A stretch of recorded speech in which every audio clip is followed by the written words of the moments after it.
بسم اللہ الرحمن الرحیم۔ روح کی بیماریاں اور ان کا علاج۔ سکون قلب اور سکینہ تفسیر قرآن کی روشنی میں علامہ آلوسی رحمۃ اللہ علیہ تفسیر المعانی میں فرماتے ہیں فَأَنزَلَ اللَّهُ سَكِينَتَهُ عَلَى رَسُولِهِ وَعَلَى الْمُؤْمِنِينَ، پس نازل کیا اللہ تعالیٰ نے اپنی طرف سے سکینہ کو اپنے نبی اور ایمان والوں پر۔ اس آیت کے ذیل میں تحریر فرماتے ہیں کہ سکینہ ایک نور ہے اور قوت اور روحانی کیفیت ہے جس سے مومن سکون پاتا ہے اور حالت غم میں بھی بدحواس نہیں ہوتا، پروقار رہتا ہے بوجہ اس تسلی کے جو اس سکینہ سے اسے حاصل رہتی ہے، اور اس کی برکت سے محاسبہ نفس اور ملاطفت خلق اور مراقبہ حق کی توفیق رہتی ہے، اور حق تعالی کی تقسیم پر راضی رہتا ہے اور برائیوں سے اجتناب رکھتا ہے۔ اور یہ سکینہ صرف پیغمبروں اور اولیاء کے قلوب پر حق تعالی شانہ کی طرف سے اترتا ہے۔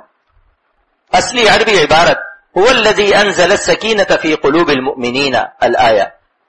فسروها بشيء يجمع نورا وقوة وروحا بحيث يسكن إليه ويتسلى به الحزين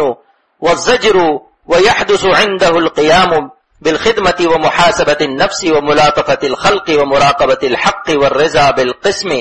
والمنع من الشطح الفاحش،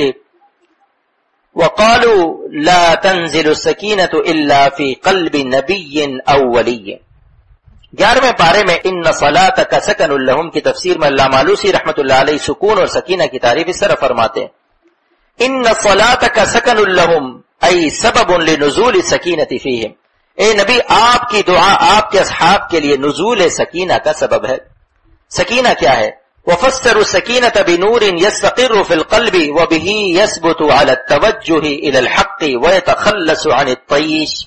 علامہ آلوسی رحمۃ اللہ علیہ روح المعانی میں سکینہ کی تفسیر ان الفاظ میں فرماتے ہیں، اور مفسرین نے تفسیر کیا کہ سکینہ ایک خاص نور ہے جو دل میں مستقر ہو جاتا ہے، یعنی ایسا استقرار پکڑ لیتا ہے کہ ہر وقت قائم اور راسخ رہتا ہے۔ احقر عرض کرتا ہے جیسا کہ حق تعالی شانہ نے ارشاد فرمایا وَجَعَلْنَا لَهُ نُورًا يَمْشِي بِهِ فِي النَّاسِ، حق تعالی شانہ ایسا نور عطا فرماتے ہیں اپنے اولیاء کو جو صرف ان کی خلوت گاہوں میں ہی ان کے ساتھ نہیں ہوتا بلکہ عالم میں جہاں بھی وہ ہوتے ہیں، خلوت ہو یا کہ جلوت، خلوت در انجمن اور انجمن در خلوت کے مصداق ہوتے ہیں۔ اسی نور کی برکت سے وہ انسانوں کے مجمع کثیری میں بھی خدا سے غافل نہیں ہوتے۔ جہاں جاتے ہیں ہم تیرا فسانہ چھیڑ دیتے ہیں، جہاں جاتے ہیں ہم تیرا فسانہ چھیڑ دیتے ہیں، کوئی محفل ہو تیرا رنگ محفل دیکھ لیتے ہیں۔ شکر ہے درد دل مستقل ہو گیا، شکر ہے درد دل مستقل ہو گیا، اب تو شاید میرا دل بھی دل ہو گیا، اب تو شاید میرا دل بھی دل ہو گیا۔ دنیا کے مشغلوں میں بھی یہ باخدا رہے، یہ سب کے ساتھ رہ کے بھی سب سے جدا رہے۔ دنیا کے مشغلوں میں بھی یہ باخدا رہے، یہ سب کے ساتھ رہ کے بھی سب سے جدا رہے۔ گو ہزاروں شغل ہیں دن رات میں، گو ہزاروں شغل ہیں دن رات میں،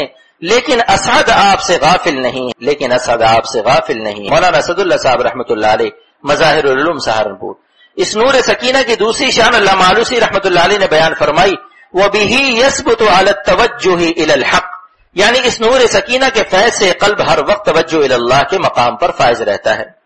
احقر عرض کرتا ہے جس طرح قطب نما کی سوئی بوجہ مقناطیسی مادے کے قطب شمالی کی سمت اپنا رخ کیے رہتی ہے اور مرکز قطب شمالی اس کے استقامت الی شمال کا خود محافظ ہوتا ہے اور رخ بدلنے سے وہ سوئی مسترب ہو جاتی ہے، اسی طرح جس قلب کو وہ نور عطا ہوتا ہے حق تعالی شانہ کا مرکز نور اس قلب کی توجہ الی اللہ کا محافظ ہوتا ہے، اگر غفلت سے اس کا رخ بدلے گا تو فوراً اضطراب شروع ہو جائے گا اور بزبان حال کیا اٹھے گا۔ دل مسترب کا یہ پیغام ہے، دل مسترب کا یہ پیغام ہے، تیرے بن سکو ہے نہ آرام ہے، تیرے بن سکو ہے نہ آرام ہے، نسبت اسی کا نام ہے، نسبت اسی کا نام ہے، ان کی گلی سے آپ نکلنے نہ پائیے، ان کی گلی سے آپ نکلنے نہ پائیے۔ حضرت مولانا محمد احمد صاحب پرداب گڑھی۔ علامہ آلوسی رحمۃ اللہ علیہ نے تیسری شان اس نور سکینہ کی جو بیان فرمائی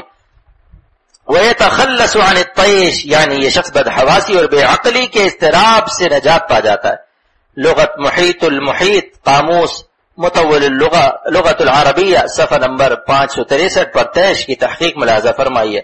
طاش فلان ای ذهب عقله الطائش الذي لا يصيب اذا رمى طیاش وطائش الذي لا يقصد وجها واحدا۔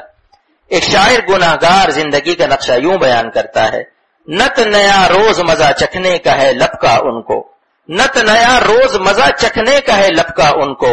در بدر جھانکتے پھرتے ہیں انہیں عار نہیں، در بدر جھانکتے پھرتے ہیں انہیں عار نہیں۔